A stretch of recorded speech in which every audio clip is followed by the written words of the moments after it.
Hi everyone, did you watch or listen to the Chancellor's Summer Economic Update this lunchtime? There was an awful lot of information in there, and I'm not going to cover every single point that he announced today, but there are some points in there which impact us as property investors which I thought might be of interest. So first of all, if you do have your own property business and you have staff, there are lots of elements in here that might be of interest. So if you've got staff on furlough, for example, if you bring them back to work and they remain employed until January, you can claim £1,000 per person. There are also schemes to create and encourage new jobs as well. So there's now a Kickstarter scheme, there's funding for training places, and there's additional funding for apprentices. So if you are looking at expanding your business going forward, then you might want to look at taking advantage of some of these employment schemes.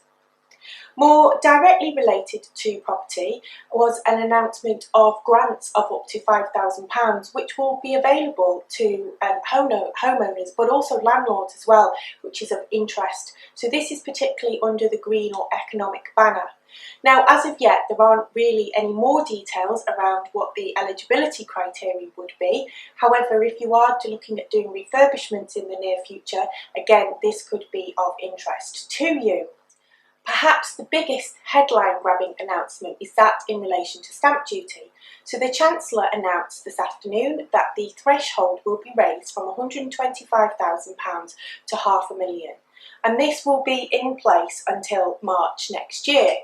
So although this primarily applies to people moving house with principal residences, it should help property investors in that that portion of stamp duty will no longer be payable on properties up to £500,000. The surcharge for buy-to-let properties at 3% remains in place, so that remains unchanged. But it's also of benefit, particularly, for example, if you're doing a development or a flip within that period as well. It will reduce the amount of stamp duty that the purchaser will need to pay.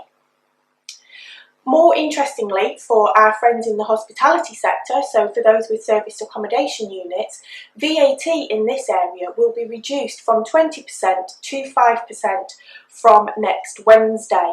And the period of that cut will last until the middle of January next year. So again, if you are offering services, food, accommodation or attractions, then the level of VAT has reduced significantly. And not property related, but just because it's so unusual that I thought I would mention it, is this offer for all households in the UK throughout the month of August to have a voucher worth up to £10 per head to eat out. So this applies Monday to Wednesday throughout August. If you eat out, you can have a discount of £10 per person, and that business can reclaim that back from the government.